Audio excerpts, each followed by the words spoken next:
Hello all of you, welcome back to my channel. मैं आज आप लोगों के लिए लेकर आ चुकी हूँ एक कलेक्टिव रीडिंग जिसका टॉपिक रहने वाला है what are the current feelings of a person. आपके जो पर्सन है, पार्टनर है, लव इंटरेस्ट है, उनकी करंट फीलिंग्स क्या हैं आपके लिए, आज हम ये जानेंगे। और ये रीडिंग जनरल है, कलेक्टिव है। हो सकता है कि आपके सिचुएशन के साथ एक्यूरेटली रेजोनेट करे, हो सकता है सिर्फ कुछ परसेंट रेजोनेट करे।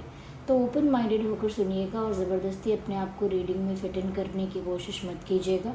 जितना आपके साथ रेजोनेट होता है उतना ही एक्सेप्ट कीजिए and leave the rest.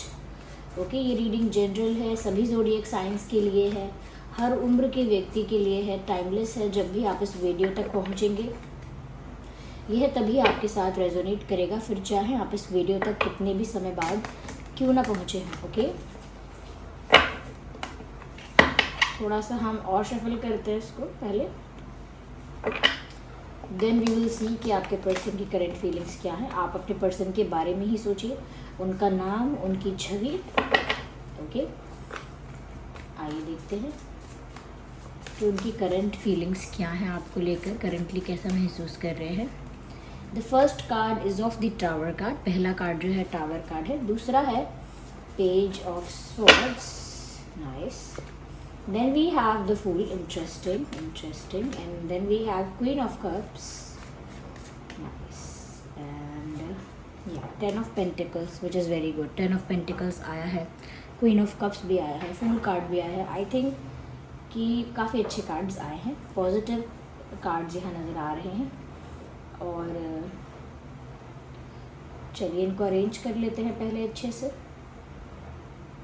Let me arrange them properly. Okay, I hope these cards are visible. सबसे पहले व्यूवर्स, मैं यहाँ पर आपको ये बताना चाहूँगी कि मुझे लगता है करंटली आप लोगों की सिचुएशन में कोई ट्रांसफॉर्मेशन चल रहा है। एक सडन चेंज, एक अनएक्सपेक्टेड सडन शिफ्ट यहाँ देखने को मिल रहा है। एक ड्रास्टिक चेंज हम यहाँ पर देख रहे हैं और ये आपके पर्सन की लाइफ में ज़्यादा चल रहा हो सकता है। देखिए, एज अ रिलेशनशिप अगर हम बात करें, फॉर द रिलेशनशिप, तो आप दोनों की लाइफ में इस ट्रांसफॉर्मेशन का असर हो रहा होगा। But specially in the case of a person, आपके पर्सन के विषय में तो लगता है कि जैसे उनकी लाइफ में कोई ड्रास्टिक चेंज हुआ है, या तो उनका किसी से ब्रेकअप हुआ है, या तो आप ही हैं जिनसे उनका सेपरेशन हो गया है या ब्रेकअप हो गया है, वॉट एवर हैपन, कॉन्फ्लिक्ट हो गया है, या फिर इनकी फैमिली में किसी के साथ इनका कॉन्फ्लिक्ट है, आर्ग्यूमेंट है, एक तरह का। यहाँ वहाँ पर ऐसा लगता है जैसे फैमिली में भी इनके थोड़ा झगड़ा हो रहा है या एक अनबन हो रही है। ये भी हो सकता है कि इनके लाइफ में अगर कोई थर्ड पार्टी थी तो वो अचानक से रिलीज़ हो गई है इनकी लाइफ से। अगर वो थर्ड पार्टी कोई ऐसी ही सिचुएशन थी, कोई ऐसा ही पर्सन था जो रिलीज़ हो सकता है, जिसका रिलीज़ होना पॉसिबल है, तो हो सकता है कोई थर्ड पार्टी रिलीज़ हुई है इनकी लाइफ से। यहाँ पर ये भी चांसेस हैं कि इनको कोई फाइनेंशियल लॉस हुआ हो सकता है, करियर में कोई शॉकिंग न्यूज़, कोई झटका ऐसा लगा है, क्योंकि एक ड्रास्टिक चेंज और एक अनएक्सपेक्टेड चेंज यहाँ दिख रहा है जिसने इनकी लाइफ को थोड़ा अनस्टेबल कर दिया है, जिसकी वजह से ये इमोशनली भी कहीं ना कहीं थोड़े से वल्नरेबल हो गए हैं, आई वुड से। ओके, मैं ये नहीं कहूँगी कि इमोशनली बहुत वीक है, लेकिन वल्नरेबिलिटी में इसीलिए कहूँगी, या वीक चलिए इसीलिए कहेंगे हम, क्योंकि इमोशनल तो बहुत फील कर रहे हैं लेकिन कम्प्लीटली अनस्टेबल, वो संभाल नहीं पा रहे हैं अपनी सिचुएशन को। तो उनकी लाइफ में कोई तो ऐसा ड्रास्टिक चेंज आया है, वो आपको बेटर पता होगा क्योंकि ये कलेक्टिव रीडिंग है, इसमें सभी के लिए मैसेजेस आएंगे। तो ज़रूर इनकी लाइफ में कोई सडन ऐसा शिफ्ट आया है, कुछ तो ऐसा हुआ है जिसकी वजह से इनको झटका लगा है, शॉक लगा है, और इनकी लाइफ में वो ट्रांसफॉर्मेशन के लिए आया है। वो जो भी चेंज आया है, क्योंकि इनके जीवन में परिवर्तन होना लिखा है, इट इज़ डेस्टाइन्ड, और आप लोगों के रिलेशनशिप में ये लिखा है, that is why it has happened.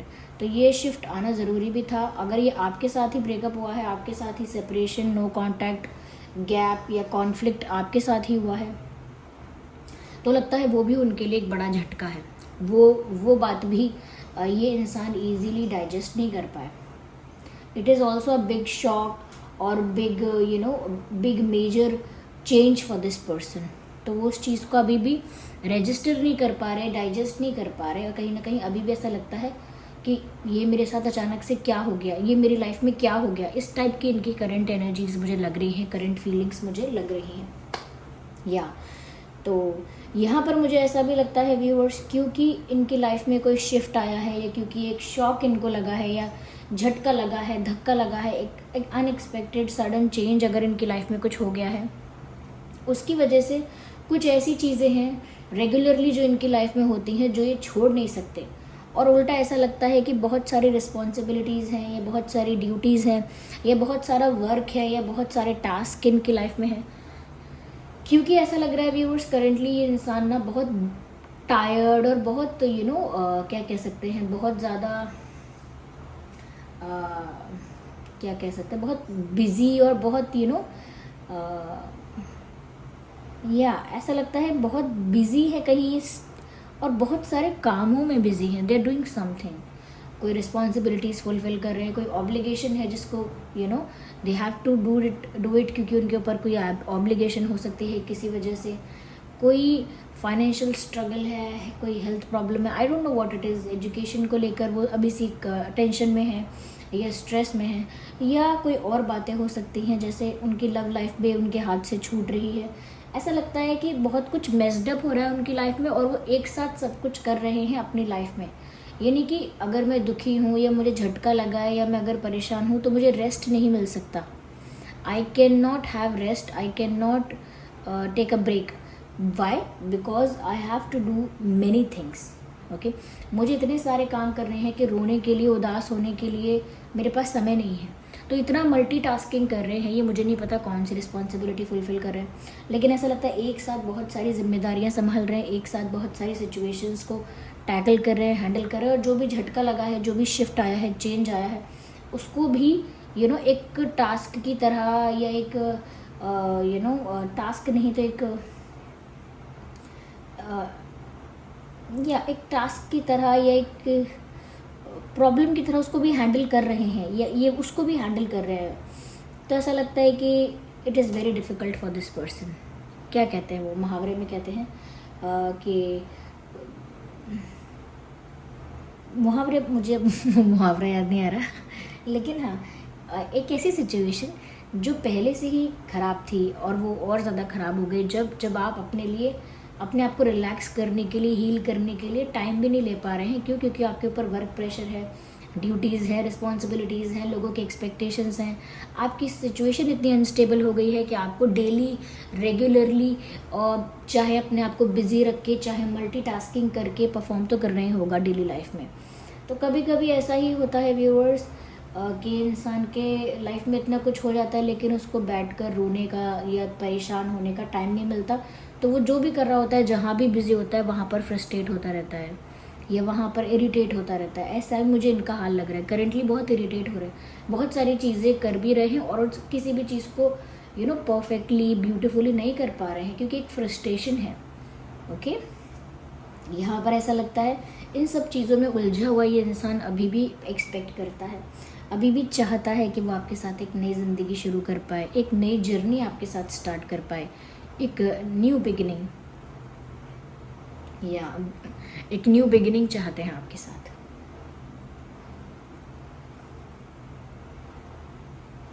ऐसा लगता है कि सब कुछ नए सिरे से शुरू करना चाहते हैं, जैसे कुछ गलत हुआ ही नहीं, जैसे उनसे कोई मिस्टेक हुई ही नहीं, जैसे वो कहीं स्टक कभी हुए ही नहीं और जैसे कुछ कभी बिगड़ा ही नहीं। सब कुछ रिवर्स करके जैसे दोबारा से शुरू करने का उन्हें मौका मिल जाए, ऐसा इमेजिनेशन है, ऐसा डे ड्रीमिंग है उनकी। कहीं ना कहीं डिज़ायर उनका ये है व्यूअर्स कि आज भी उन्हें चांस मिले, तो वो तो इसी अपॉर्चुनिटी का, इसी चांस का वेट कर रहे हैं कि जैसे ही उनको मौका मिलेगा वो आपके साथ एक नई शुरुआत करना चाहेंगे। ओके, तो ये व्यूअर्स पास्ट को लेट गो करके, चाहे आप दोनों का पास्ट हो, पास्ट में जो भी चीज़ें हुई हैं उनको लेट गो करके, रिलीज़ करके आपके साथ एक न्यू जर्नी, न्यू लाइफ और एक एक नए सिरे से इस रिश्ते को स्टार्ट करना चाहते हैं। और ऐसा लगता है कि बेफिक्र होके कि इतना वर्कलोड है, इतनी रिस्पॉन्सिबिलिटी है, इतना मल्टीटास्किंग करना पड़ेगा, इन सब चीज़ों को भी छोड़ के, इन सब चीज़ों से भी फ्री होके, बिल्कुल केयर फ्री होके, इन सब चीज़ों से इन सब चीज़ों को लाइफ से रिलीज़ करके एकदम स्ट्रेस फ्री होके कोई बर्डन नहीं और कोई इमोशनल अनस्टेबिलिटी नहीं, कोई प्रेशर नहीं, कोई घर वालों की या किसी और की कोई एक्सपेक्टेशंस नहीं, इनके ऊपर कोई ऑब्लिगेशंस नहीं, बिल्कुल फ्री होकर और लाइट होकर, बहुत रिलैक्स्ड होकर वो आपके साथ एक नई शुरुआत चाहते हैं। वो कोई भी बैगेज, कोई भी बर्डन कैरी फॉरवर्ड नहीं करना चाहते। उन्हें खुद की सिचुएशन अच्छी नहीं लग रही है। इट इज़ लाइक दैट कि हम एक ऐसी परिस्थिति में फंस जाएं जहां हम कभी अपने आप को देखना नहीं चाहते थे। ओके या जैसे कुछ लोग होते हैं ना, टीनेज में कहते हैं या थोड़ा सा जब यंग होते हैं तो अक्सर कहते हैं कि I do not like drinking, और मुझे कभी पसंद नहीं है और मैं तो कभी नहीं करूँगा, कभी नहीं करूँगी। और जब वो खुद अपने आप को वो करता हुआ देखते हैं, एक क्या कह सकते हैं, एक ऐसे पैटर्न में कि वो वही करते जा रहे हैं and they have no control, या अपने आप को ऐसी ही सिचुएशन में पाते हैं जहाँ वो यही सब कर रहे हैं जो उनको गलत लगता था या जो उनके लिए बुरा था उनके पर्सपेक्टिव में, अपने आप को वही करता हुआ पाते हैं। तो यहाँ पर इनको भी ऐसे लग रहा है कि इन्होंने कभी अपनी लव लाइफ या अपनी लाइफ कभी ऐसी सोची नहीं थी जिसमें आज ये अपने आप को देख रहे हैं। उन्होंने ऐसी लाइफ को कभी कभी इमेजिन नहीं किया था जो आज डील कर रहे हैं। तो बस वही है कि जब हम जिस परिस्थिति में अपने आप को कभी देखना नहीं चाहते, अल्टीमेटली उधर ही पहुंच जाना is a sad thing. Okay या जैसे कई लोग ऐसा बोलते हैं कि मैं कुछ भी करूँगा, कुछ भी करूँगी, लेकिन ये काम तो मैं कभी नहीं करूँगा। There are people who does that. तो उसमें क्या होता है कि कुछ समय बाद, चाहे सालों बाद, वो वही काम करते हुए दिखते भी हैं और उनको रियलाइज़ भी हो जाता है कि मैंने बहुत गाल बजाए थे, यानी कि बातें करी थी कि मैं ये नहीं कर सकता, I can not be here. तो वो तो खैर एक एग्जाम्पल है, लेकिन यहाँ पर भी ये एक ऐसी सिचुएशन में है जो इनके लिए टफ बहुत है। If you will look at this picture closely then you will see कि यहाँ पर व्यूअर्स एक स्वॉर्ड है and this person is walking on a sword. ये स्वॉर्ड पर चल रहे हैं। तलवार पर चलना कितना टफ हो सकता है, कितना डिफ़िकल्ट है, कितना अनइमेजिनेबल है, वो आप देख ही सकते हैं।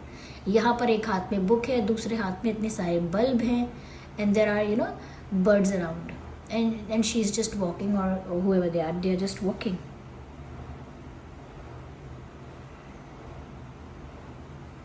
विच मीन्स ऐसी डिफ़िकल्ट परिस्थिति में भी रुकने का समय नहीं है। सपोज़ हम लोग बोलते हैं कि हम थोड़ा डिप्रेस हो रहे हैं, सैड हो रहे हैं, तो हमको थोड़ा रेस्ट चाहिए, कल यहाँ नहीं जाएंगे, काम करेंगे, एक हफ़्ता घर रहेंगे, थोड़ा अपने मन को शांत रखेंगे, ज़्यादा सोशलाइज नहीं करेंगे। बट एक सेक्शन ऑफ सोसाइटी ऐसा भी है व्यूअर्स जो दुखी भी हो रहे हैं, उनके घर में अनहोनी है और दुख और शोक ये सब हो रहा है, और ये सब करते करते उन्हें काम पर जाना ही पड़ेगा, ये सब चीज़ें करनी ही पड़ेंगी, उठना ही पड़ेगा, उनके बच्चे हैं तो उनके लिए खाना बनाना ही पड़ेगा, they will have to do it. मतलब वो रुक नहीं सकते हैं। कुछ लोग ऐसे होते हैं, उनका काम भी ऐसा होता है या परिस्थिति ऐसी होती है, they can not afford to take a break. तो if you can take a break, it is also a type of a privilege. तो यहाँ पर इनके पास ब्रेक लेने का समय नहीं है। This person is frustrated. अब इस फ्रस्ट्रेशन में और इस स्ट्रगल में या डिफ़िकल्टी में इनको जो भी सुकून है, जो भी इनकी लाइफ में पीस है, लव है, वो सिर्फ आपकी वजह से है। This is your presence in their life, this is your presence in their life. यहाँ पर क्वीन ऑफ कप्स का कार्ड साफ साफ बताता है कि अगर उनके दिल को सुकून है, उनके दिल में प्रेम है, शांति है, तो वो सिर्फ आपके लिए है। What ever they feel for you, it is very pure, it is genuine and it is true, real. ये जो भी आपके लिए फील करते हैं इमोशंस, वो बहुत जेन्युइन है, बहुत ट्रू है, और इनके जो इंटेंशंस भी हैं व्यूअर्स आपको लेकर, इनका जो भी इरादा है आपको लेकर, जो भी विजन है इनका, वो बहुत प्योर है, बहुत प्योर। कहीं ना कहीं ऐसा लगता है कि उनका प्यार जो है आपके लिए बिल्कुल भी ऐसा नहीं कह सकते कि सिर्फ अट्रैक्शन है या कैजुअल चाहते हैं ऐसा कुछ या टेम्परेरी है। नो, साफ दिखता है कि बहुत जेन्युइन है। ऐसा भी दिख रहा है कि ये इंसान करेंटली आपको लेकर बहुत ट्रू लव फील कर रहे हैं। और ऐसा भी दिखता है कि जैसे ये जो इंसान है ये आपको लेकर काफ़ी सीरियस दिख रहे हैं। करंट सिचुएशन में लगता है काफ़ी सीरियस है आपको लेकर, आपके लिए सच्चा प्यार महसूस कर रहे हैं व्यूअर्स, दिल से आपको याद कर रहे हैं, दिल से आपके लिए सच्चा प्यार महसूस कर रहे हैं और बहुत सीरियस हो गए हैं आपके लिए, क्योंकि इस केओस में उन्हें आप ही एक शांति की, उम्मीद की किरण दिखते हो। तो क्वीन ऑफ कप्स का कार्ड कभी भी ये नहीं दर्शाएगा व्यूअर्स कि इनका जो इंटेंशन है या प्यार है वो ऐसा ही है, आता जाता रहेगा, पासिंग क्लाउड, ऐसा नहीं है। इनका प्यार बहुत जेन्युइन है और इनके लाइफ में, पूरे लाइफ में कितना भी मेस हो, लेकिन आपका प्यार उन्हें संभाले रखता है। लेकिन क्योंकि मुझे आपके साथ भी इनका सेपरेशन या कुछ ऐसा डिफरेंसेस नज़र आ रहे हैं, इस वजह से this person is missing you a lot and बहुत प्यार आपके लिए फील कर रहे हैं और मिस भी बहुत कर रहे हैं। कहीं ना कहीं ये भी लग रहा है व्यूअर्स कि ये चाहते भी हैं कि ये जो भी प्यार करते हैं, जैसा भी करते हैं, जो भी फील करते हैं, एक बार तो कन्फेस कर दें आपसे, एक बार heart to heart openly express कर दे बस कि उनके दिल में क्या है, प्रपोज कर दें या कन्फेस कर दें, क्योंकि उनकी फीलिंग्स हैं ये, वो बहुत प्यार महसूस कर रहे हैं। व्यूअर्स ये 9 ऑफ पेंटिकल्स का जो कार्ड आया है वो बताता है कि कहीं ना कहीं वो जिस एनर्जी में खुद है और जिस एनर्जी में आपको देख रहे हैं, there is a big difference. क्योंकि वो आपको बहुत रिस्पेक्ट करते हैं, क्योंकि वो आपको एक हायर पोजीशन पर देखते हैं, क्योंकि वो आपको अपना you are the love of the life, वो आपको अपने जीवन का प्यार समझते हैं, उनकी लाइफ का सबसे प्रीशियस पर्सन समझते हैं। इसी वजह से व्यूअर्स वो जिस एनर्जी में आपको देख रहे हैं वो बहुत डिफरेंट है। यह सच में ऐसा हो सकता है व्यूअर्स कि आप अपनी लाइफ में कंप्लीट हो, या आप इस वक्त काफ़ी इंडिपेंडेंट, काफ़ी फ्री फील कर रहे हो, ऐसा लगता है आपके सोशल मीडिया से, आपके बिहेवियर से, आपके बॉडी लैंग्वेज या फिर आपकी एक्टिविटीज़ से ऐसा लगता है you are happy in your life. आप अपनी लाइफ में खुश हो, काफ़ी इंडिपेंडेंट, काफ़ी केयर फ्री, काफ़ी सेल्फ लव्ड और काफ़ी ज़्यादा ऐसा लगता है कि जैसे अपने आप में सेटिस्फाइड, अपने आप में cool, chilled, peaceful and free and independent. इस टाइप की वाइब उन्हें आपसे मिल रही है और सच में भी ऐसा हो सकता है कि आप ऐसा ही महसूस कर रहे हैं, क्योंकि वो तो आपको देखकर ऐसा ही अज्यूम कर रहे हैं कि आप बहुत खुश हैं, you are happy, you are light, you are free, लेकिन वहाँ पर वो बंधे हुए, वहाँ पर वो क्या है, बंधे हुए हैं, स्टक हैं, उलझन में है। वहीं पर आप एक आज़ाद पक्षी जैसे, यू आर स्माइलिंग, ऐसा उनकी नज़र से देखकर लगता है। तो व्यूअर्स उनका प्यार और ज़्यादा आपके लिए बढ़ता है। क्यों? क्योंकि जिसका दिल टूटा है, जो दुख में है, तकलीफ़ में है, पीड़ा में है, जब वो देखता है कि वो जिसको पसंद करता है, जिसको प्यार करता है, वो इतना खुश है, इतना लाइट एनर्जी में है, इतना पीसफुल और एंजलिक एनर्जी में है, तो अपने आप ही वो और ज़्यादा उस इंसान को मिस करता है और ज़्यादा उसकी तरफ अट्रैक्ट होता है। वाई?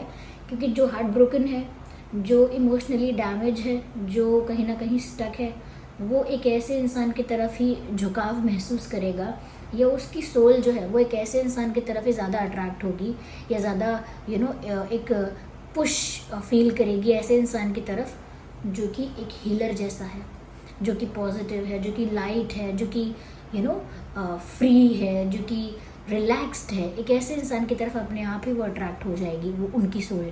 तो इस सोल का अट्रैक्शन भी कह सकते हैं कि आपका ऑरा ऐसा है कि इनकी सोल को अपनी तरफ पुल कर रहा है, and they can feel that pull, वो इसको महसूस कर सकते हैं। इसीलिए वो इतना ज़्यादा प्यार आपके लिए ऐसी सिचुएशन में भी महसूस कर रहे हैं जहाँ फ्रस्ट्रेटेड हैं, गुस्से में हैं, इरिटेटेड हैं, और सबसे झुंझलाना जो कहते हैं ना, हर किसी पे बरस जाना। जैसे ये ठंडा पानी क्यों पीते हो इतना आप या किसी से अरे मना क्या है ना, चाय नहीं पीनी चाहिए, ये कोई बात नहीं होगी तो भी क्लेश करना, क्या इतनी ज़ोर से दरवाज़ा कौन बंद करता है, डू इट प्रॉपरली, या इतना नमक कौन डालता है खाने में। मतलब कोई बात अगर नहीं है इशू क्रिएट करने की, तो भी they will look for a fight, they will look for the argument. क्यों? क्योंकि मन शांत नहीं है। और व्यूअर्स इनकी यही करंट एनर्जी है। देखिए ज़ोडिएक साइन तो ये सभी के लिए थी, फिर भी जो ज़्यादा प्रोमिनेंट है वो है air sign, earth sign and water sign. अब मैंने मेरे मुंह से सबसे पहले फायर निकला है, तो ऑफ कोर्स चैनल हुआ है इसीलिए निकला है, लेकिन जो मुझे लग रहा है वो है एयर, अर्थ एंड वाटर। या हो सकता है अपनी लाइफ में कुछ पढ़ाई कर रहे हैं, किसी एग्ज़ाम के लिए प्रिपेयर कर रहे हैं, इसमें इसके भी चांसेस हैं। ऑफ कोर्स सबके लिए नहीं है, लेकिन हाँ कुछ लोगों के लिए ये चांसेस हैं। Okay, so this was the reading. चलिए मिलते हैं अगली रीडिंग में, तब तक के लिए बाय फैमिली, टेक केयर।